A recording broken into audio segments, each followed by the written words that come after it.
আল্লাহ রাব্বুল আলামিন সর্বপ্রথম যখন আদম আলাইহিস সালামকে দুনিয়াতে পাঠান, সর্বপ্রথম যে মসজিদ নির্মিত হয়েছে সেটা হলো কাবা। কোন মসজিদ?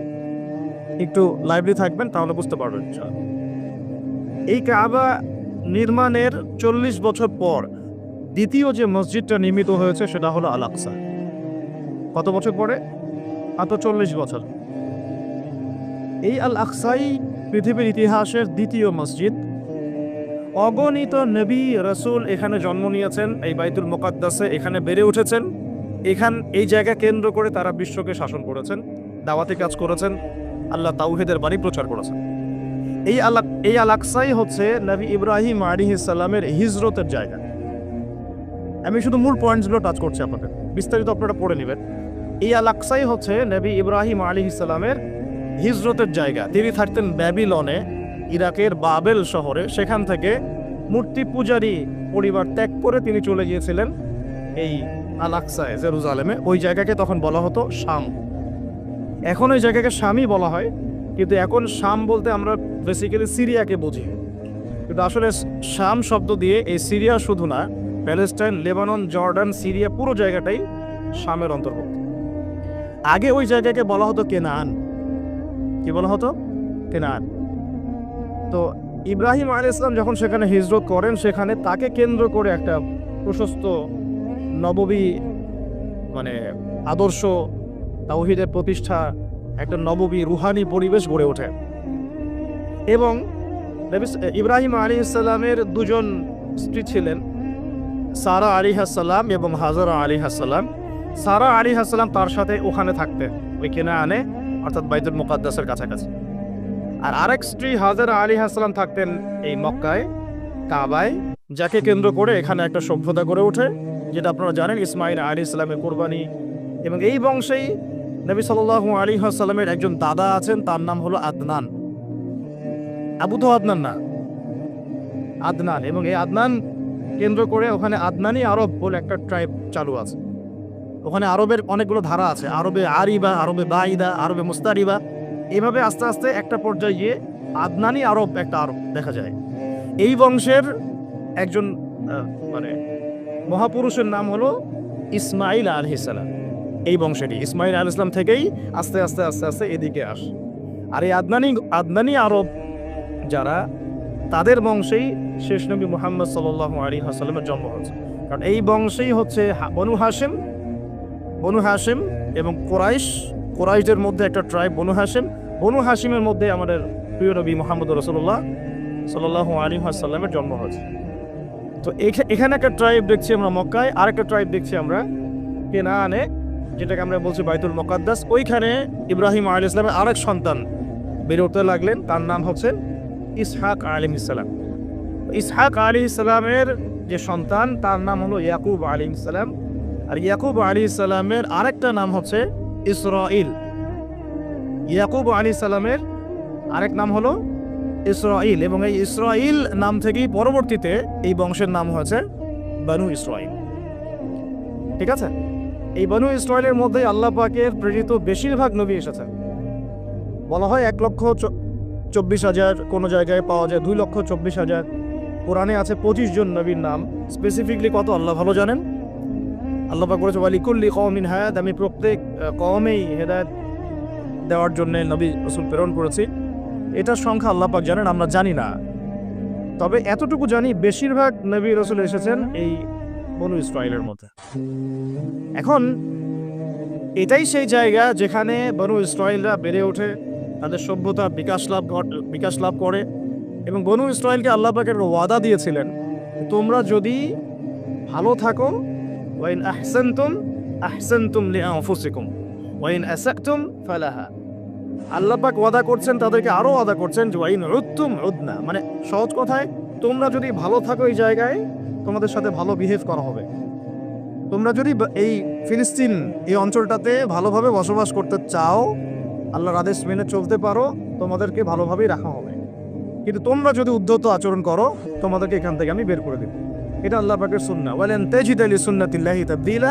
আল্লাহ পাকের এই সুন্নতের মধ্যে কোনো ব্যত্যয় থাকবে না। এই প্রতিশ্রুতি তাদেরকে দেওয়া হলো এবং তারা সেখানে থাকতে লাগলো। প্রথমে তারা বেশ ভালোই ছিল, এবং তারা কিন্তু তখন মুসলিমই ছিল, কারণ তারা আল্লাহ পাকের আনুগত্য করতেন। প্রত্যেক নবী ইহুদি ছিল না, তারা ছিল মুসলিম। এই যে একটা কথা অনলাইনে চলে আসছে, হ্যাঁ কিছু যাক ওইভাবে বলতে চাচ্ছি না, হয়তো জানে না, না জানা হতে পারে, মানুষ নাও জানতে পারে। তা কোনো নবী রসুল ইহুদি বলা যাবে না, তারা মুসলিম ছিলেন, কারণ তারা আল্লাহ পাকের দাসত্ব করতেন, এখলাসের সাথে আত্মসমর্পণ করতেন। আর যে আল্লাহর সামনে আত্মসমর্পণ করে তাকে আমরা মুসলিম বলি। তা আমরা নবী রসুলদেরকে বলবো না এভাবে তারা ইহুদি ছিলেন, না, তারা মুসলিম ছিলেন। তবে সভ্যতাটার নাম ছিল বনু ইসরাইল, বংশটার নাম ছিল বনু ইসরাইল। তো বনু ইসরাইল থেকে ইহুদি নাম কিভাবে হলো সেটাও আমি একটু পরে বলছি। এখন এই ইয়াকুব আলাইহিস সালামের বংশ বাড়তে লাগলো। আপনারা জানেন, সূরা ইউসুফ পড়ে দেখবেন, তার মোটামুটি 12 সন্তান হয়ে গেল। 12 সন্তানের মধ্যে এক সন্তানের নাম হলো ইউসুফ, আর তার ভাই যার নাম পাই আমরা বেনিয়ামিন, তাই না? নেতানিয়াহু না আবার, ঠিক আছে, বেনিয়ামিন। নামগুলো কেন মিলে যায় বুঝেন? তারা কিন্তু তাওরাত, ওল্ড টেস্টামেন্ট, নিউ টেস্টামেন্ট এগুলো ঘাটাঘাটি করে নামটার আগে ওদের একটা ভিশন আছে, ওইদিকে আমরা পড়ে আসতেছি। এখন এই ইয়াকুব আলাইহিস সালামের যে কওম, যে ট্রাইব, তার যে সন্তানরা, ওই সৎ ভাইদের গল্প আপনারা জানেন, সূরা ইউসুফ বিস্তারিত পড়লে দেখবেন যে তারা দুর্ভিক্ষের কবলে পড়ে সেখান থেকে মিশরে আসে। মিশরে কিভাবে আসলো তারা? আচ্ছা, তার আগে আপনাদেরকে একটা শব্দ বলি, সেটা হলো হোলি ল্যান্ড। এই শব্দটাকে মাথায় রাখবেন, হোলি ল্যান্ড। শুধু ফিলিস্তিন জুড়ে নয়, বরং মিশরের নীলনদ থেকে শুরু করে ইরাকের ইউফ্রেটিস পর্যন্ত এই পুরো জায়গাটাকে বলা হয় হোলি ল্যান্ড। এই জিনিসটা মাথায় রাখবেন। এখনকার বিশ্বের যত কিছু হচ্ছে হোলি ল্যান্ডকে কেন্দ্র করে, এবং ভবিষ্যতেও যা হবে এই বিশ্বে ওই জায়গার স্বাধীনতাকে কেন্দ্র করে। ওই জায়গার দখলদারিত্ব নিয়েই সব কনফ্লিক্টগুলো হতে থাকবে ওয়ার্ল্ডে। জায়গাটার নাম হোলি ল্যান্ড। এই হোলি ল্যান্ড শব্দটা কিন্তু কোরআন থেকে নেওয়া হয় নাই, এটা ওরা ওদের মতো করে সাজিয়ে নিয়েছে, ওদের ওল্ড টেস্টামেন্ট, নিউ টেস্টামেন্ট থেকে।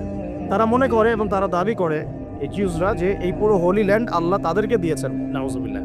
কাদেরকে দিয়েছেন আমরা দেখবো এখন ইনশাআল্লাহ।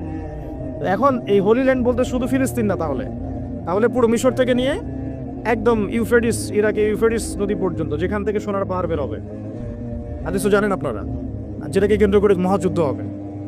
এখন এই হোলি ল্যান্ডে তাহলে কিভাবে আসলো বনু ইসরাইল? ওই দুর্ভিক্ষের কবলে পড়ে তারা আস্তে আস্তে এখানে আসলো খাবারের সন্ধানে। এখানে এসেই তখন ফেরোরা থাকতো।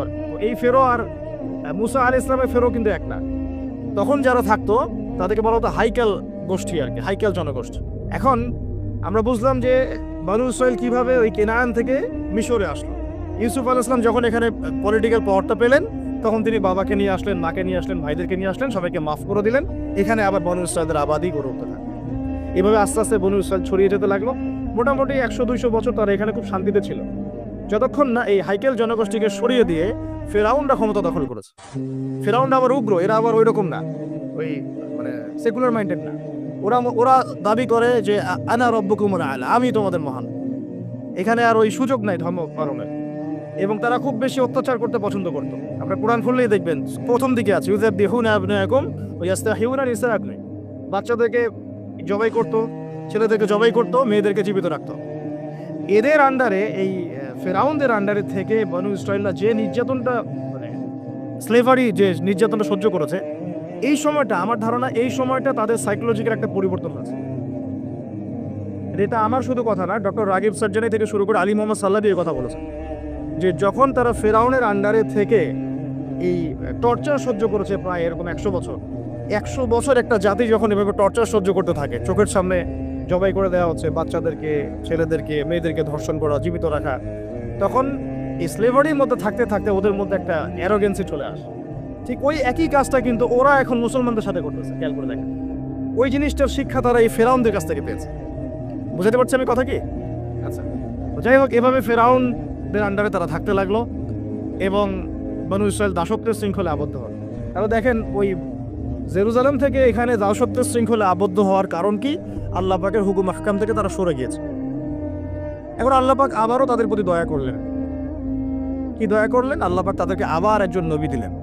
সেই নবীর নাম নবী মুসা আলাইহিস সালাম। কি নাম? মুসা আলাইহিস সালাম তাদেরকে আবার এই জায়গা থেকে উদ্ধার করলেন। ইতিহাস বলতে যাচ্ছি না, আপনারা পড়েছেন, অনেকেই জানেন। কোরআনের পাতায় পাতায় ফেরাউন আর বনী ইসরাইল, কিভাবে ফেরাউনকে ডুবে মারা হলো, কিভাবে বনী ইসরাইলকে নিয়ে তিনি এখান থেকে বের হলেন, গিয়ে বানু ইসরাইল ফেরাউনের হাত থেকে নাজাত পেয়ে যখন ফেরাউনের দলবল লোহিত সাগরে ডুবে মরল, এরপরে কিন্তু মুসা আলাইহিস সালাম তার এই অনুসারীদেরকে নিয়ে এই জেরুজালেমের দিকে আবার যাচ্ছিলেন। মনে আছে? তারা 40 দিনের মধ্যে বাছুর পূজা শুরু করলো, মনে আছে না? 40 দিনের মধ্যে তারা বাছুর পূজা শুরু করলো। ওখানে সামেরি নামে একজন ব্যক্তি বের হলো, সে মানুষকে মূর্তি পূজা শেখানো শুরু করলো। তো ইউসুফ আলাইহিস সালামের সোনালী যুগ থেকে নিয়ে মুসা আলাইহিস সালাম এই পর্যন্ত এখানেও কিন্তু মোটামুটি 200-400 বছর চলে গেছে। এরপরে নাজাতপ্রাপ্ত বনু ইসরাইল যাদের প্রতি আল্লাহ পাক রহম করলেন, তাদেরকে নিয়ে মুসা আলাইহিস সালাম এই ফিলিস্তিনের দিকে এগিয়ে যাচ্ছিলেন। যেতে যেতে আল্লাহ রাব্বুল আলামিন তাদেরকে একটা আদেশ করলেন যে ওই বাইতুল মুকাদ্দাসে এখন আমালেকা সম্প্রদায় বসবাস করছে। কোন সম্প্রদায় এখন? আমালেকা। এরা অনেক শক্তিশালী, খুবই ফিজিক্যালি স্ট্রং। তো তোমাদেরকে ওই জায়গা যদি এখন পেতে হয় তাহলে এদের সাথে জিহাদ করতে হবে। এই ঘটনাটা কিন্তু সূরা বাকারার শেষের পারার মধ্যে আছে, একদম শেষের দিকে। তো মুসা আলাইহিস সালামের জীবদ্দশায় এই জিহাদটা হয়নি। মুসা আলাইহিস সালামের জীবদ্দশায় এই আদেশটা এসেছিল, কিন্তু মুসা আলাইহিস সালাম তার অনুসারীদেরকে বলেছিলেন যে আল্লাহ পাক আমাদেরকে জিহাদ করে বাইতুল মুকাদ্দাস জয় করতে বলেছেন। তখন তার অনুসারী বনু ইসরাইল বলেছিল, ইযহাব আনতা ওয়া রাব্বুকা ফাকাতিলা, তুমি আর তোমার রব গিয়ে যুদ্ধ করো, আমরা এখানে বসে থাকলাম। ওয়া ইন্না হাহুনা কাঈদুন। কোন বনু ইসরাইলের কথা বললো? যাদেরকে আল্লাহ পাক একটু আগেই বিপদ থেকে উদ্ধার করে এখানে নিয়ে আসলেন। আর শর্ত আল্লাহর কি? ওয়া ইন উদতুম উদনা, ঠিক থাকলে ঠিক, বেঠিক থাকলে বেঠিক। এখন তারা যখন যাচ্ছে, মুসা আলাইহিস সালামের জীবদ্দশা এটা হলো না। এরপরে আরো প্রায় 40 বছর আল্লাহ পাক ওদেরকে শাস্তি দিলেন। তিহ নামে একটা উপত্যকা আছে, এই উপত্যকায় আল্লাহ পাক তাদেরকে 40 বছর ঘুরিয়েছেন। সকালবেলা বের হতো, এক রাস্তায় যেত, সন্ধ্যাবেলা গিয়ে দেখতো আবার সে রাস্তায় ফিরে আসছে, ঘুরতো তার উপত্যকায়। আল্লাহ পাক 40 বছর এই শাস্তি দিয়েছেন ওই আল্লাহ পাকের জিহাদের আদেশ লঙ্ঘন করার কারণে। ওই যে বলেছে ইযহাব আনতা ওয়া রাব্বুকা ফাকাতিলা ওয়া ইন্না হাহুনা কাঈদুন, সূরা মাইদা পড়ে দেখেন। এই আদেশটা লঙ্ঘন করার কারণে আল্লাহ পাক এভাবে শাস্তি দিয়েছে। 40 বছর চলে গেল। এরপরে তারা আবার চিন্তা করলো যে আমরা ইস্তেগফার করে আল্লাহ থেকে ফিরে আসি। আল্লাহ পাক তৌফিকও দিলেন। আল্লাহ পাক তাদের কাছে আরো একজন নবী পাঠালেন, যার নাম হচ্ছে কি নাম? না, হারুন না, ইউশা বিন নুন। মাশাআল্লাহ, ভেরি গুড, ইউশা বিন নুন। তো ইউশা বিন নুন যখন নবী হলেন, তখন তারা আবার দাবি করলো যে আমাদেরকে জিহাদের পারমিশন নেন আল্লাহর কাছ থেকে, আমরা যুদ্ধ করে আমালেকা সম্প্রদায়কে বের করে দিয়ে আমরা বাইতুল মুকাদ্দাস জয় করব। এর ইতিহাস কত ঘুরছে ওই জায়গাকে কেন্দ্র করে আর কি। এটা অক্টোবর মাসের ঘটনা না, এটা ঘটনা প্রায় 5000 বছর পুরাতন একটা হিস্ট্রি এটা। তারপরে ওই নবী বলছেন যে আল্লাহ যদি আদেশ করেন তোমরা কি আবার পৃষ্ঠ প্রদর্শন করবে না? তো তারা বলছে না, আমরা কেন পালিয়ে যাব, আমাদের সন্তানদেরকে হত্যা করা হচ্ছে, ইত্যাদি ইত্যাদি, বাড়িঘর থেকে উচ্ছেদ করা হচ্ছে, আমরা কেন জিহাদ করব? ওয়ামা লানা আল্লা নুকাতিলা ফি সাবিলিল্লাহ ওয়া ক্বাদ উখরিজনা মিন দিয়ারিনা ওয়া আবনাইনা, সূরা বাকারার শেষের দিকে পড়ে দেন। তো এখন আল্লাহ পাক যখন আদেশ করলেন, তখন তারা বলছে আমরা এই নেতাকে মানি না। আল্লাহ পাক একজন নেতা নিযুক্ত করলেন, যার নাম হচ্ছে তালুত। যার নাম তালুত। তো তালুতকে তারা আর মানতে চাচ্ছে না, কারণ কিভাবে তালুত নেতা হতে পারে? ওর তো সম্পদও নাই, ওর তো স্ট্যাটাসও নাই। আমাদের মানে পরিবেশে নেতা হওয়ার মানদণ্ড যা আর কি, সম্পদ থাকতে হয়, স্ট্যাটাস থাকতে হয়। আল্লাহ পাক বললেন যে আমি তাকে দুটো গুণ দিয়েছি, নেতৃত্বের আমি তাকে স্পেশাল দুটো গুণ দিয়েছি। ওয়াজাদাহু বাসতাতান ফিল ইলমি ওয়াল জিসমি, আল্লাহ পাক তাকে জিসম এবং ইলম দিয়েছেন। সুবহানাল্লাহ। নেতৃত্বের গুণাবলী কি পেলাম আমরা এখন? জিসম মানে ফিজিক্যালি সুস্থ থাকতে হবে এবং শারীরিকভাবে শক্তিশালী হতে হবে এবং ইলম থাকতে হবে। এখন এসবের দরকার হয় না, দরকার হয় এখন খালি দরকার হয় কার চরিত্র ফুলের মতো পবিত্র। That's all. যাই হোক, ওইদিকে যাচ্ছি না। আর কিছু বিষয় নিয়ে কথা বলার রুচি হয় না আমার, এটা তার মধ্যে একটা। তো এখন আসুন, ইউশা বিন নুনের আন্ডারে তালুত সেনাবাহিনী নিয়ে এগিয়ে গেলেন বাইতুল মুকাদ্দাসের পণে। তো বাইতুল মুকাদ্দাসকে জয় করার জন্য আল্লাহ পাক পরীক্ষা নিলেন যে এই নদী পার হওয়ার জন্য একটা শর্ত, নদী পার হবে, পানি খেতে পারবে না। যারা পানি পান করবে তারা আমার সাথে যুদ্ধ করতে পারবে না। তো তাফসীরের কিতাবে আসছে যে মাত্র 313 জন পানি পান করে নাই, বাকি সবাই পানি পান করছে। মাত্র 313 জন পানি পান করে নাই, বাকি সবাই পানি পান করছে। এখন তালুত এই 313কে নিয়ে এগিয়ে গেলেন বাইতুল মুকাদ্দাসের দিকে। যুদ্ধ চলতে লাগলো। যুদ্ধের মধ্যে দাউদ আলাইহিস সালাম ছিলেন সেনাবাহিনীতে একজন, তখন তার বয়স মাত্র 15-16 হবে। তো ওই দিক থেকে আসছে একজন সেনা আমালেকা সম্প্রদায়, তার নাম জালুত। সে খুবই শক্তিশালী, একজন একাই সে 10 জনের সাথে লড়তে পারে। এদিক থেকে মাত্র একজন ছোট কিশোর দাউদ আলাইহিস সালাম, যিনি তালুতের সেনাবাহিনীর মধ্যে আছেন, উনি কিন্তু এখনো নবী নন, ঠিক আছে, উনি কিন্তু এখনো নবুয়ত পান নাই, সেনাবাহিনীর মধ্যে আছেন। একটা গুলতি নিক্ষেপ করে তালুতের এক চোখকে তিনি ফুটা করে ফেললেন, সরি, জালুতের এক চোখকে ফুটা করে ফেললেন কে? দাউদ আলাইহিস সালাম। দাউদ আলাইহিস সালাম মাত্র একটা গুলতি দিয়ে জালুতের বর্ম পরা ছিল, শুধু চোখ দেখা যাচ্ছিল, ওই চোখ বরাবর নিশানা করে তার চোখটাকে ফুটা করে ফেললেন। এতে করে জালুত মারা গেল এবং জালুতের মৃত্যু দেখে ওই আমালেকা সম্প্রদায় ভয়ে কাঁপতে লাগলো। মাত্র 313 নিয়ে তালুত এই বাইতুল মুকাদ্দাস জয় করলেন। বাইতুল মুকাদ্দাস জয় করার দিনে আসরের ওয়াক্ত হয়ে যাচ্ছিল, সূর্য ডুবে যাচ্ছিল। তখন তালুত আল্লাহর কাছে দোয়া করেন, এই নবী এবং তালুত তারা সবাই মিলে এই 313 জন আল্লাহর কাছে দোয়া করেন, আল্লাহ আমাদেরকে একটু সময় দান করেন, বরকত দান করেন, যাতে করে আমরা যুদ্ধটা শেষ করতে পারি, আজকে আমরা যেন ওখানে প্রবেশ করতে পারি। আল্লাহ রাব্বুল আলামিন সুবহানাল্লাহ এই সূর্যের ঘূর্ণনটাকে থামিয়ে দিলেন। ইতিহাসে এটা একবার হয়েছে, কোরআন সাক্ষী আছে, হাদিসে সাক্ষী আছে, দলিল আছে। এটা কিন্তু দাজ্জালের সময় হবে কিনা আল্লাহ ভালো জানেন, কারণ তখন কিন্তু প্রথম দিনটা 1 বছরের সমান হবে। কিভাবে একটা দিন 1 বছরের সমান হতে পারে আমাদেরকে ভাবতে হবে। তো এটা হয়েছে হিস্ট্রিতে একবার, সূর্যের ঘূর্ণন আল্লাহ থামিয়ে দিয়েছেন, তারা যুদ্ধ করেছে, বাইতুল মুকাদ্দাস জয় করেছে। কারা এরা? এরা বনু ইসরাইল, তালুতের বাহিনী, ইউসুফ বিন নুনের উত্তরসূরি, এবং এইখানে আছে দাউদ আলাইহিস সালাম। তারপরে দাউদ আলাইহিস সালাম সেখানে নবী হলেন। তার আগে বনু ইসরাইল ভালোভাবেই চললো, কোনো সমস্যা করে নাই। এরপরে দাউদ আলাইহিস সালাম যখন ক্ষমতায় আসলেন, নবুয়ত পেলেন, তাকে 40 বছর আল্লাহ পাক ওই জায়গা থেকে বিশ্ব শাসন করার অধিকার দিয়ে দিলেন। তাহলে বাইতুল মুকাদ্দাস এবং আল আকসার ওই জায়গা থেকে 40 বছর বিশ্ব শাসন করেছেন দাউদ আলাইহিস সালাম। এবং তার শাসনটা এত সমৃদ্ধ ছিল যে তিনি যখন জাবুর তেলাওয়াত করতেন, তখন এই যে পাখি, মাছ, এগুলো সবাই কাছাকাছি চলে আসতো শোনার জন্য। আল্লাহ পাক তাকে স্পেশাল অনেকগুলো ক্ষমতা দিয়েছেন, যেমন লোহা, তামা, এগুলোর উপর একটা কর্তৃত্ব দিয়েছেন, যেভাবে ইচ্ছা তিনি এটাকে ঘোরাতে ফেরাতে পারতেন, অস্ত্র শস্ত্র বানাতে পারতেন। আল্লাহ পাক অনেক মর্যাদা দিয়েছেন তাকে, দাউদ আলাইহিস সালামকে। আর দাউদ আলাইহিস সালাম সম্পর্কে আরেকটা হাদিস আপনাকে বলে দেই যে আদম আলাইহিস সালাম কিন্তু তার সন্তানদের সবাইকে দেখেছেন, সব সন্তান থেকে তার সামনে আমাদের সবাইকে দেখেছেন তিনি। আপনি আপনি আপনি আমি সবাই, সবার মানে প্রতিবিম্ব এবং সেই পিঁপড়ার আকৃতিতে আল্লাহ রাব্বুল আলামিন, এবং এটা তিনি সবাইকে দেখেছেন। এবং একজনকে দেখে তার খুব পছন্দ হয়েছে, খুব ভালো লেগেছে, মিষ্টি, খুব ভালো লেগেছে, আকর্ষণীয়। জিজ্ঞাসা করেছেন, আল্লাহ আমার এই সন্তানের নাম কি? আল্লাহ পাক বলেছেন তার নাম দাউদ। তার হায়াত কত? আল্লাহ পাক বলছে 60 বছর। তখন তিনি বলছেন আদম আলাইহিস সালাম, আল্লাহ আমার হায়াত থেকে 40 বছর তাকে দিও। দাউদ আলাইহিস সালাম 100 বছর বেঁচে ছিলেন। দাউদ আলাইহিস সালাম সম্পর্কে আরেকটা আয়াত আছে কোরআন, এটা স্পেশাল। আল্লাহ পাক দুজনকেই, মাত্র 2 জন নবীকে আল্লাহ পাক কোরআনে খলিফা বলেছেন। যদিও প্রত্যেক নবী আল্লাহর খলিফা, প্রত্যেক ন্যায়পরায়ণ শাসক আল্লাহর খলিফা, কিন্তু আল্লাহ পাক স্পেশালি 2 জন নবীকে খলিফা বলে সম্বোধন করেছেন। একজন হচ্ছেন আদম আলাইহিস সালাম, আরেকজন দাউদ আলাইহিস সালাম। এগুলো মিলাবেন। খলিফার কাজ আমি অনেকদিন বলেছি, খলিফার কাজ হচ্ছে ইন্না জাআলনাকা খলিফাতান ফিল আরদ, আমি তোমাকে পৃথিবীতে খলিফা করেছি, ফাহকুম বাইনান নাসি বিল হক, মানুষের মাঝে হকের মানদণ্ডে বিচার ফয়সালা করো।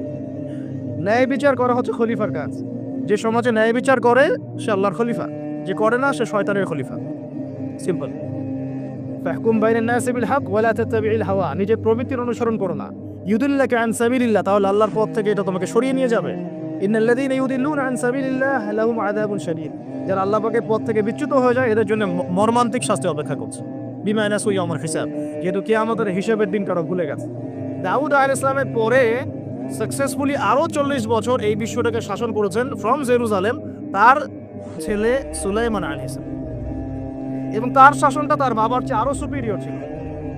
এমন শাসন, এমন সভ্যতা যেটা পৃথিবীর ইতিহাসে না কখনো ছিল, না এখন আছে, না কখনো হবে, না কখনো হবে। এমনকি ঈসা ইবনে মারিয়ামের সময়ও না, যিনি সামনে 40 বছর খেলাফা ওখান থেকে কায়েম করবেন, তখনও না। কারণ তিনি দোয়া করেছেন, রব্বি হাবলি মুলকান লা ইয়ানবাগি লি আহাদ, আল্লাহ আমাকে এমন এক রাজত্ব দেন যেটা আপনি আর কখনো কাউকে দেন নাই, দিবেন না। কে দোয়া করেছেন এটা? নবী সুলাইমান আলাইহিস সালাম। তিনি পাখির ভাষা বুঝতেন, পিঁপড়ার ভাষা বুঝতেন, তার আদেশে জিনরা কাজ করত। জিনদেরকে বলতেন সমুদ্রে ডুব দিয়ে মণিমুক্তা নিয়ে আসো, বের করতো। এমন একটা প্রাসাদ নির্মাণ করেছেন যেখানে পা ফেললে মনে হচ্ছে যে সমুদ্রে পা ফেলছে, এত স্বচ্ছ। সাবার রানীর সিংহাসন তুলে নিয়ে আসলেন মুহূর্তের মধ্যে, চোখের পলক ফেলতেই সিংহাসন হাজির। এরকম সভ্যতা টেকনোলজি আবিষ্কার হয়নি, ইনশাল্লাহ হবেও না। যতই মঙ্গল গ্রহে যাওয়ার স্বপ্ন দেখাক নাসা, এগুলো সম্ভব না। এই টেকনোলজি আসে যেটা ছিল সুলাইমান আলাইহিস সালামের সময়, এটা পৃথিবীতে না ছিল কখনো, না আছে, না থাকবে, শুধুমাত্র তার সময় ছিল। এবং ওই সময় সুলাইমান আলাইহিস সালামের শাসনে জেরুজালেম থেকে পুরো বিশ্বটাকে শাসন করেছে বনু ইসরাইল। এবং তারা তখন মুসলিম ছিল, আত্মসমর্পণকারী আল্লাহর বান্দা ছিল, তারা কিন্তু খারাপ ছিল না তখন। এরপরে তাদের অধঃপতনটা শুরু হয়। এরপর থেকে আমি একটু গুটিয়ে নেই, অনেক সময় তো নেওয়া যাবে না। এরপর থেকে অধঃপতনটা শুরু হয়। কিরকম? তারা আবার আল্লাহ পাকের বিধিবিধান যেগুলো, সেগুলো লঙ্ঘন করে। মৌলিকভাবে তারা কয়েকটা বিধিবিধান লঙ্ঘন করেছে। একটা হচ্ছে শিরক, এক নম্বর কি শিরক। তারা আল্লাহ পাকের সাথে শিরক করা শুরু করলো, নবীর আদেশ লঙ্ঘন করা শুরু করলো, এবং অর্থনৈতিক জীবনে গিয়ে সুদ খাওয়া শুরু করলো। সুদের কথাটা মারাত্মকভাবে আসছে ওদের কাছে, ওদের ব্যাপারে সুদ তারা চালু করলো। সুদ, অন্যের সম্পদ আঘাত করা শুরু করলো, ঠিক যেমন এখনকার মনিটরি সিস্টেম দিয়ে তারা করছে আর সেম জিনিস। এবং তারা মাদক দ্রব্যটাকে অ্যাভেলেবল করে ফেললো, জেনাটা বেড়ে গেল খুব, জেনা। এই পাপাচারগুলো যখন বাড়তে থাকলো, আল্লাহ পাক তখন তাদের উপরে অন্য পরাশক্তি চাপাই দিলেন। তাদের মধ্যে দুইজনের নাম মেনশন করবো আমি আজকে শুধু। একজন হচ্ছে নেবুজাত নেজার, একজনের নাম নেবুজাত নেজার। সে আক্রমণ করে পুরা বনু ইসরাইলকে একদম ম্যাসাকার করে ওখান থেকে বের করে। ওরা যা করতেছে এখন ফিলিস্তিনিদের উপরে, এর চাইতেও ভয়ঙ্কর শাসক ছিল নেবুজাত নেজার, যাকে অনেকে বুখতে নাসার বলে না। তিনি একজন রোমান পারস্যের সম্রাট ছিল আর কি। সে এসে পুরো বাইতুল মুকাদ্দাস জয় করে এই মানে ফাসেক যারা বনু ইসরাইলের মধ্যে ফাসেক জালেম হয়ে গেছে যারা, ওদেরকে পিটিয়ে এখান থেকে বের করে দিল, দিয়ে পুরো জায়গাটা দখল করলো। বাচ্চাদেরকে হত্যা করেছে, মেয়েদেরকে ধর্ষণ করেছে এবং ছেলেদেরকে হত্যা করেছে। এভাবে সুদীর্ঘকাল চলতে লাগলো। আবার আল্লাহ পাক তাদের দিকে আবারও মুখ ফিরিয়ে তাকালেন। আল্লাহ পাক তাদেরকে আরও একটা চান্স দিলেন। ওই জায়গায় নেবুজাত নেজারের ওই সভ্যতার পতন হলো, তারা আবার বাইতুল মুকাদ্দাসে উঠে। এরপরে তারা আবার সেখান থেকে এখানে একটা বিষয় ভুল হয়ে গেল। নেবুজাত নেজার একটা কাজ করেছিল, সে ওই বনু ইসরাইলের মধ্যে অবাধ্য যারা, ওদেরকে বেঁধে নিয়ে ব্যাবিলনে নিয়ে আসছে, এই ইরাকের ব্যাবিলনে। এখানে দাসত্বের জীবনে তাদেরকে অভ্যস্ত করেছে, ওই ফেরাউনদের মতোই। তো এই দাসত্বের জীবনে যখন তারা আছে, তখন তারা আলোচনা করতো একে অপরের সাথে যে আমাদের একজন মসিহ আসবে। কে আসবে? আমাদের একজন মসিহ আসা বাকি আছে, একজন নবী আসা বাকি আছে, যিনি আসলে আমরা আবার বাইতুল মুকাদ্দাস ফিরে পাবো। তারা এখন চর্চা করতো, তাদের যে ধর্মগ্রন্থ তাওরাত, তালমুদ, এগুলোতে এটা লেখা ছিল। তারা এভাবে চিন্তা করত, এইভাবে তারা স্বপ্ন দেখতে থাকলো ওই দাসত্বের জীবনে।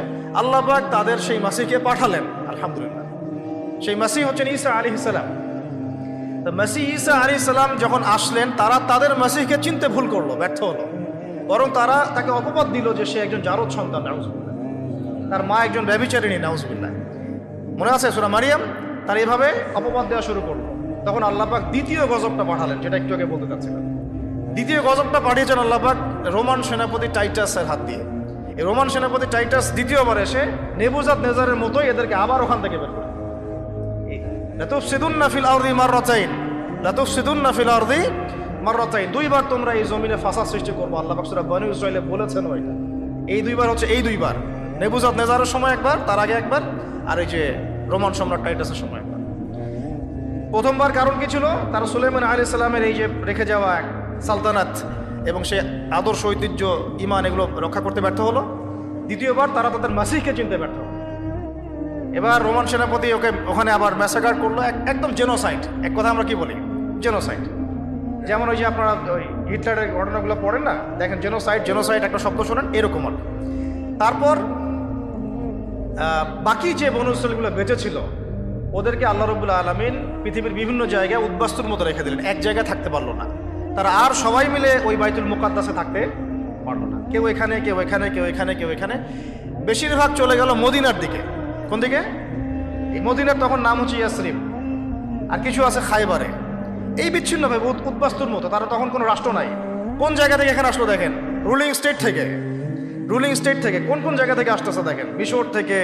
মিশর থেকে মূসার হাত ধরে আবার এখানে, আবার তালুত, আবার জালুত, আবার দাউদ, আবার সুলাইমান, আবার ব্যাবিলন, এখান থেকে আবার মাসিহকে চিনতে ব্যর্থ হওয়া, তারপর আবার ঘুরে ফিরে উদ্বাস্তুর মতো বিশ্বের বিভিন্ন জায়গায় ছড়িয়ে ছিটিয়ে থাকে। ইতিহাস অনেক গভীর এগুলো। এবার আল্লাহ পাক তাদেরকে আরো একটা সুযোগ দিলেন। সুবহানাল্লাহ, আল্লাহ পাকের কত দয়া আর কত ধৈর্য, এটা চিন্তা করলে আমাদের মনে হয় ইনশাআল্লাহ আমরা জান্নাতে যাব। ওরা যা করেছে অবাধ্যতা, তারপরে ওদের অবাধ্যতার ইতিহাস রচনা করা যাবে, রচিত হয়েছেও, মহাকাব্য রচনা করা যাবে ওদের অবাধ্যতা নিয়ে। ঠিক আছে, তারপরে আল্লাহ পাক আরো একটা চান্স দিলেন। সুবহানাল্লাহ, ওদের মাসিহকে চিনতে তো ভুল করলোই, ওকে তো গালি দিলই ঈসা আলাইহিস সালামকে, শুধু তাই না তারা তাকে হত্যারও চেষ্টা করলো, এবং তারা এর আগে অনেক নবীকে হত্যাও করেছে, যেমন জাকারিয়া আলাইহিস সালাম, যেমন ইয়াহইয়া আলাইহিস সালাম, তাদেরকে হত্যা করা হয়েছে। সূরা ইয়াসিন পড়লে আপনি দেখবেন একদিনেই তারা 3 জনকে হত্যা করেছে, একদিনেই 3 জনকে। এখন মাসিহকে চিনতে ব্যর্থ হওয়ার পরে আল্লাহ পাক তাদেরকে তো আযাব দিলেনই, ওই রোমান সম্রাট টাইটাসের হাত দিয়ে উদ্বাস্তুর মতো রেখে দিলেন, কিন্তু আরেকটা সুযোগ আল্লাহ পাক তাদেরকে দিলেন। এই সুযোগটা ছিল আমাদের নবী মুহাম্মদ সাল্লাল্লাহু আলাইহি ওয়াসাল্লাম।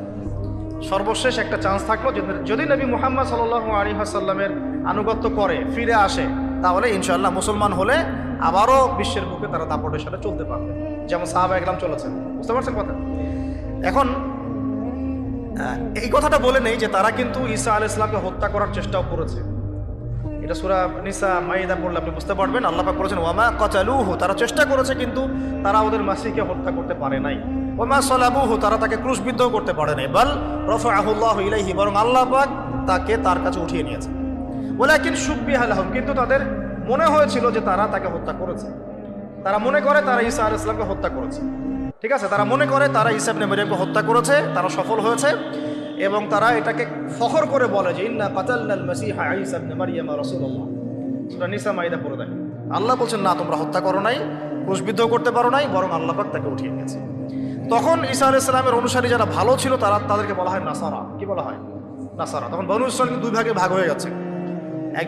একটা এই যে বনু ইসরাইল নাম থেকে ইয়াহুদ হয়ে গেল কেন? ওই যে মাসিহকে চিনতে ব্যর্থ হলো তাই, মাসিহকে হত্যার চেষ্টা করলো তাই। এরপর থেকে ওদেরকে আর বনু ইসরাইল বলা হয় নাই, বলা হচ্ছে ইয়াহুদ।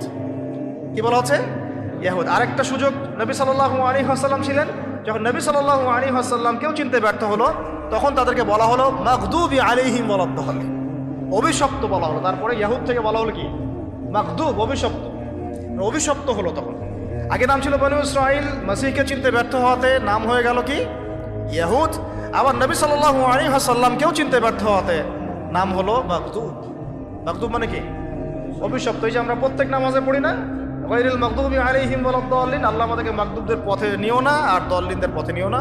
মাগদুব ইজ ইকুয়াল টু ইহুদ আর দল্লিন ইজ ইকুয়াল টু নাসারা, খ্রিস্টান। তো এখন আমরা বাংলাদেশের মাটিতে শুনি যে তারা নাকি মুশরিক ছিল না, আল্লাহ পাক বলছেন তারা মাগদুব। আর বাংলার মাটিতে অনেকে বলেন, অনেক নামধারী স্কলার্স, তারা বলেন স্কলারশিপ অফ ইসলাম, তারা বলছেন যে ইহুদিরা মূর্তি পূজা করতো না, মুশরিক ছিল না। আর যে এখানে আমরা বলেন নাউজুবিল্লাহ, আল্লাহ পাক বলেছেন মাগদুব, অভিশপ্ত। তো ওইটা আমার টপিক না, ওইদিকে আমি যাচ্ছি না, আমি আলোচনা শেষ করে দিচ্ছি, 5 মিনিট সময় নিচ্ছি। এখানে আপনি দেখেন প্রথম চান্সটা কি ছিল? ফিরে আসার, মাসিহকে চিনতে পারলো না। দ্বিতীয় চান্স হচ্ছে নবী সাল্লাল্লাহু আলাইহি ওয়াসাল্লাম ইতাআত, সেটা করলো না। কিভাবে? মদিনায় বসে আছে তারা, আল্লাহর নবী 13 বছর মক্কায় দাওয়াত দিয়ে আসলেন, মনে আছে? 13 বছর মক্কায় দাওয়াত দিয়ে আসলেন, নিজে তিনি হিজরত করে আসলেন ইহুদিদের দরজায়।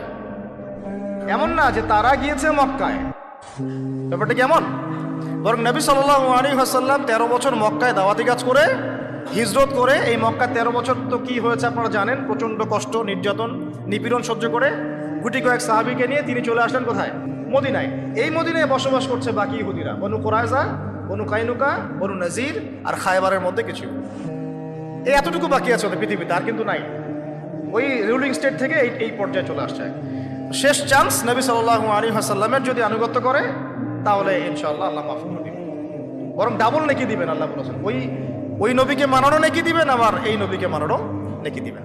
কিন্তু আল্লাহ নবী তাদের ঘরের সামনে আসলেন, তাদের কিবলাকে অনুসরণ করে 16 মাস নামাজও পড়লেন, সুবহানাল্লাহ। তাদের স্মরণে যে আশুরার সওম রাখলেন, তাই না? নাজাতে মুসা আমরা রাখলাম না সওম।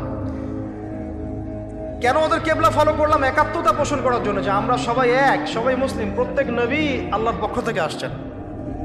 লা নুফাররিকু বাইনা আহাদিন মির রুসুলিহি, এটা প্রমাণ করলাম আমরা। শুধু তাই না, ওখান থেকে মেরাজও হলো, সুবহানাল্লাহ।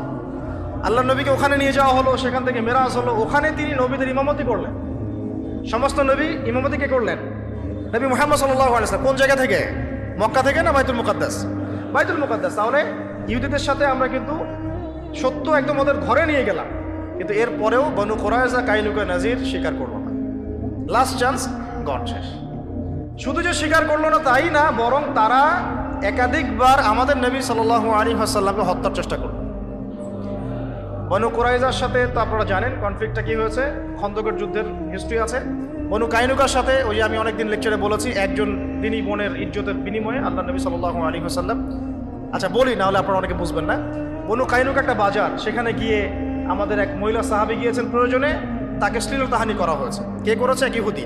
তখন একজন মুসলিম যুবক সেখানে ছিলেন, তরুণ, তরোয়াল বের করে ইহুদির গর্দান নামিয়ে দিয়েছিল। তখন অন্যান্য ইহুদিরা মিলে ওই মুসলিমকে শহীদ করেছে। এই ঘটনা যখন নবী সাল্লাল্লাহু আলাইহি ওয়াসাল্লামের কাছে আসে, তখন মদিনায় যে মদিনা সনদ হয়েছে, এই সনদের চুক্তি কেটে যায়। সনদে ছিল যে আমরা সবাই মিউচুয়ালি থাকবো, কেউ কারোর সাথে লড়াই করবো না বা জুলুম করবো না, ঠিক আছে? বরং আমরা যদি আক্রমণের শিকার হই মদিনা, তাহলে সবাই একসাথে আমরা প্রতিহত করবো। কিন্তু তারা এটা রাখলো না। বনু কাইনুকা প্রথম ঘটনা ঘটালো এটা।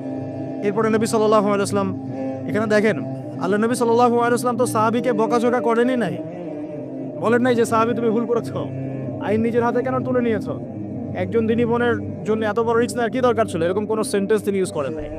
বরং তিনি সাহাবীদেরকে বলেছেন বর্ম পড়ে বের হও, বনু কাইনুকাকে আক্রমণ করতে হবে। বনু কাইনুকাকে আক্রমণ করা হলো, তাকে বের করে দেওয়া হলো, পুরো একদম ব্যাগ এন্ড ব্যাগেজ তারা এখান থেকে বের হয়ে গেল, শেষ। একটা গোত্র গণ। একটা থাকলো নাজির। এই নাজির আল্লাহ নবী সাল্লাল্লাহু আলাইহি ওয়াসাল্লামকে হত্যার চেষ্টা করলো, উপর থেকে লোহা ফেলে, লোহা বা চাক্কি যেটা আমরা বলি, এটা ফেলে হত্যার চেষ্টা করেছিল। আল্লাহ নবী বসেছিলেন, তার উপর থেকে ফেলার চেষ্টা করেছিল।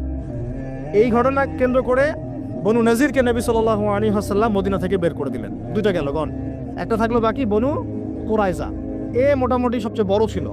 এ আবার কি করলো, আবু সুফিয়ান বাহিনী, ওই যে কুরাইশ, তাদের সাথে এবং গাতাফানদের সাথে চুক্তি করলো যে খন্দকে আপনারা আক্রমণ করেন, বাহির থেকে আমরা ভিতর থেকে আক্রমণ করব। ব্যাস, নবী সাল্লাল্লাহু আলাইহি ওয়াসাল্লাম এই খবর জানতে পারলেন যখন, খন্দকে বিজয়ের পর, খন্দকে যখন আবু সুফিয়ানের বাহিনী ফেরত চলে গেল, তখন তিনি বনু কুরাইজায় না গিয়ে আসরের নামাজ পড়তে নিষেধ করলেন। বনু কুরাইজার এক একটা গাদ্দারকে ধরে ধরে গর্দান নামানো হয়েছে, তারপর এখান থেকে বের করে দেওয়া হয়েছে। 3টা গণ শেষ। আরেকটা বাকি ছিল খায়বার। আর খায়বারের ঘটনা তো আপনারা জানেন যে হুদাইবিয়া সন্ধির ঠিক পরেই নবী সাল্লাল্লাহু আলাইহি ওয়াসাল্লাম খায়বার আক্রমণ করেছেন, আলী রাদিয়াল্লাহু আনহুকে পতাকা দিয়েছেন, তার হাতে খায়বার বিজয় হয়েছে। পুরো ইহুদিদের নাম ও নিশান এই আরব থেকে মিটিয়ে ফেলা হলো। বাকি যে গুটি কয়েক বেঁচে ছিল, ইন্তেকালের 4 দিন আগে বা 3 দিন আগে, আল্লাহ নবী সাল্লাল্লাহু আলাইহি ওয়াসাল্লামের ইন্তেকালের 4 দিন বা 3 দিন আগে, কোন সিরাতের কিতাবে আমরা পেয়েছি 7 দিন 5 দিন, ইখতিলাফ আছে। তিনি বললেন, আমাদের নবীজি বললেন, বাকি যে ইহুদিরা আছে এই জাজিরাতুল আরবের মধ্যে, সবগুলোকে একটা একটা করে ধরে ধরে এখান থেকে বের করে দিবেন। কে বললেন? আমাদের নবী সাল্লাল্লাহু আলাইহি ওয়াসাল্লাম। এরপরে নবী সাল্লাল্লাহু আলাইহি ওয়াসাল্লামের এই আদেশটা বাস্তবায়ন করেছেন আবু বকর সিদ্দিক, ওমর ইবনুল খাত্তাব, ওসমান বিন আফফান, আলী ইবনে আবি তালেব। পুরো জাজিরাতুল আরব, মানে পুরো আরব বিশ্ব থেকে ওদেরকে বের করে দেওয়া হয়েছে। এই বের করে দেওয়াটাকে অন্যায় হয়েছে? এরা নবীদেরকে হত্যা করা জাতি, আল্লাহ নবীকে হত্যার চেষ্টা করেছে, জুলুমের উপর জুলুম, কিভাবে তাদের উপর আর রহম করা যায়? সব চান্স ক্লোজ, শেষ। এতগুলো সুযোগ তো আমরা পাই নাই, যত সুযোগ ওরা পেয়েছে। এরপরে নবী সাল্লাল্লাহু আলাইহি ওয়াসাল্লামের 4 খলিফার যুগ শেষ। 5 মিনিট এদিকে মনোযোগ দেন, জাস্ট 5 মিনিট। নবী সাল্লাল্লাহু আলাইহি ওয়াসাল্লামের 4 খলিফার যুগ শেষ। 4 খলিফার যুগ ছিল 30 বছর। কত বছর? 30 বছর। তারপরে উমাইয়াদের যুগ চলেছে 97 বছর। কত বছর? তারপরে আব্বাসীয়রা এসেছে, আব্বাসীয়দের যুগ চলেছে প্রায় 550 বছর। তারপরে ফাতেমিরা একদিকে ছিল, আন্দালুসিয়া একটা খিলাফা ছিল, মোগলরা ছিল, আফগানরা ছিল, আবার সালাদিন আইয়ুবী রাহিমাহুল্লাহ একটা সালতানাত ছিল, আবার এখানে জেঙ্গিদের একটা ছিল, আর ওসমানীয়দের একটা ছিল। এই যে 1200, এটা মোটামুটি 1250 বছর। আল্লাহ নবীর ইন্তেকালের পর থেকে প্রায় 1250 বছর হবে আর কি, 1200-1250 বছর। এই 1200-1250 বছরে তারা আর কোনোদিনও এই বাইতুল মুকাদ্দাসে ঢুকতে পারে না, শুধুমাত্র কয়েকটা ক্ষেত্র ছাড়া। ওই ক্ষেত্রগুলোর 1 নম্বর ক্ষেত্র হচ্ছে 1099 সালে। কত সালে? 1099 সালে তারা একবার ট্রাই করলো ক্রুসেড যুদ্ধের মধ্য দিয়ে ওই জায়গায় ঢোকা, এবং তারা সফলও হয়েছিল। তারা সেটাকে দখল করতে সক্ষম হলো। কেন দখল করতে সক্ষম হলো? কারণ তখন মুসলমানদের চরিত্র বনু ইসরাইলের মতো হয়ে গিয়েছে। কথা বুঝতে পারছেন কি? আমরা ওদের মতো হয়ে গিয়েছিলাম। ওই ইমান চলে গেল, আমল চলে গেল, তাজকিয়া চলে গেল, আমরাও হারাম খাওয়া শুরু করলাম, আমরা একে অপরের সাথে কনফ্লিক্টে চলে গেলাম, দুর্বল হয়ে গেলাম, ওরা এসে দখল করে 1099 দখল করেছে। বেশি দিন লাগে নাই, মাত্র 80 থেকে 90 বছরের মধ্যে 1187-তে আবার সালাউদ্দিন আইয়ুবী রাহিমাহুল্লাহ ওটা আবার ফাতিহ করেছে। কত বছর? মাত্র 80 থেকে 90 বছরের মধ্যে। এই মানুষকে নিয়েও বাংলাদেশে বিতর্ক হচ্ছে, এই মানুষকে নিয়েও বাংলাদেশে বিতর্ক। এটা বাংলাদেশেই সম্ভব, কারণ আমরা মানে সবাই হিস্ট্রি পড়ি না, আমরা ইসলামের কিছু অংশ মানার চেষ্টা করি, কিছু অংশ মানতে চাই না।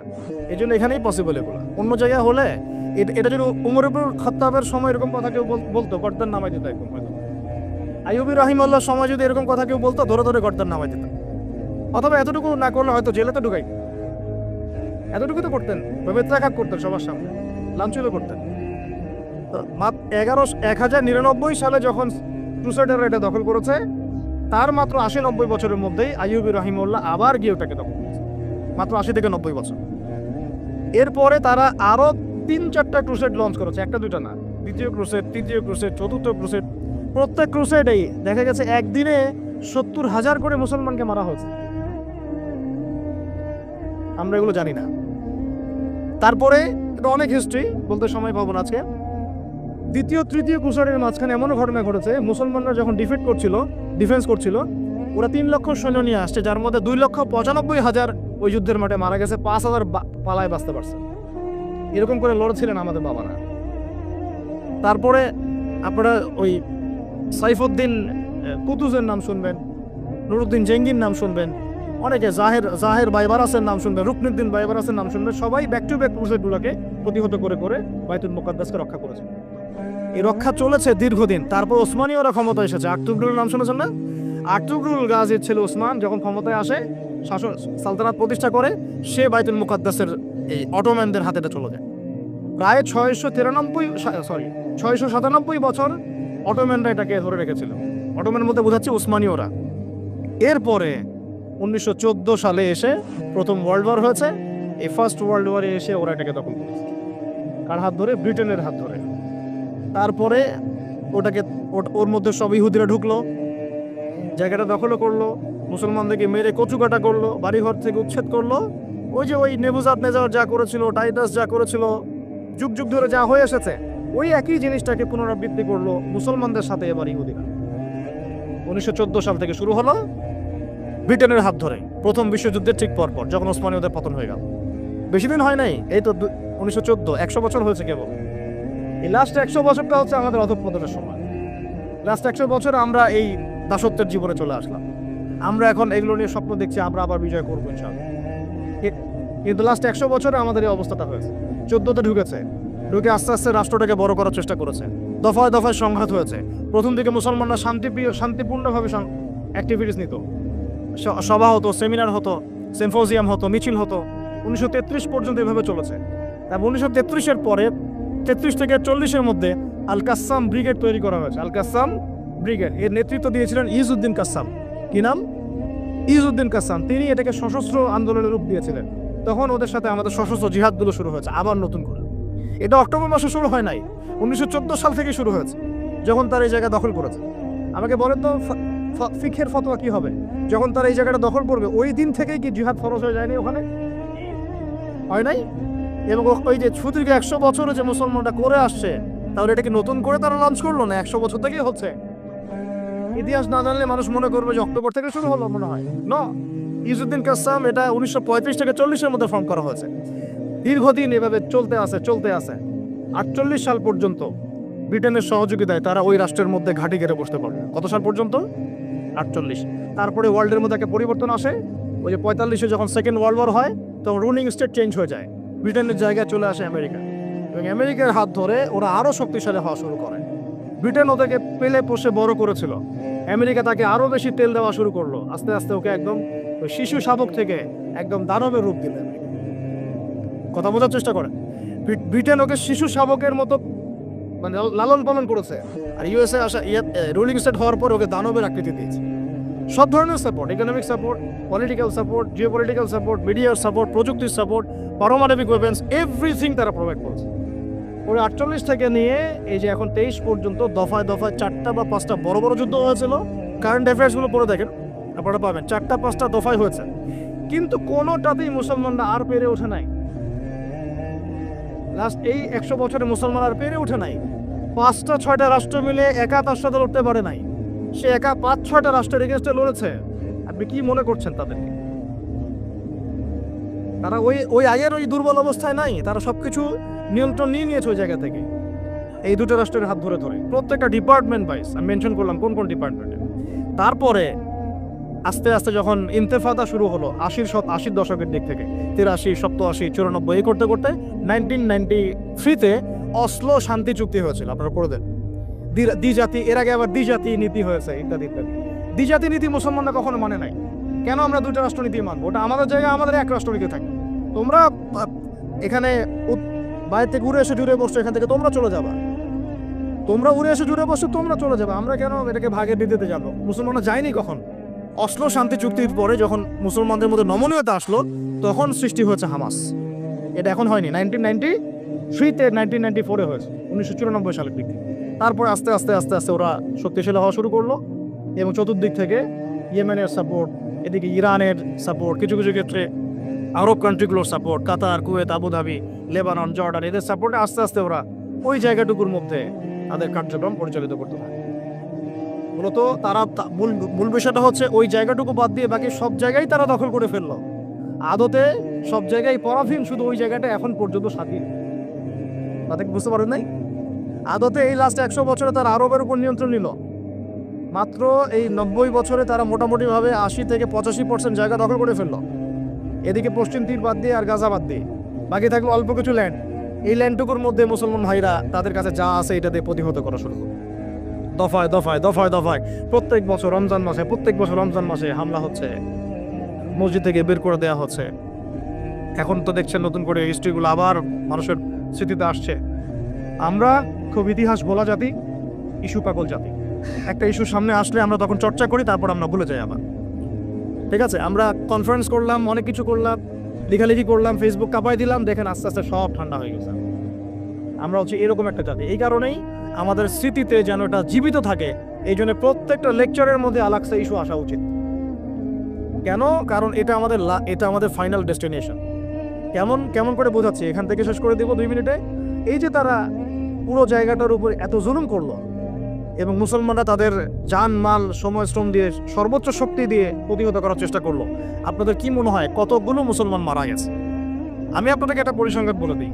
প্রতিদিন গড়ে 2.5 জন করে, প্রতিদিন গড়ে 2.5 জন করে মুসলমানকে মারা হয়েছে। কত লক্ষ দিনী বোনকে উঠানো হয়েছে তার ঠিক নাই। কত ভাই কারাগারে এখন নির্মম নির্যাতন সহ্য করছেন ঠিক নাই। কতজনকে গুপ্ত হত্যা করে মারা হয়েছে ঠিক নাই। কতগুলো বাচ্চাকে মারা হয়েছে তারও ঠিক নাই।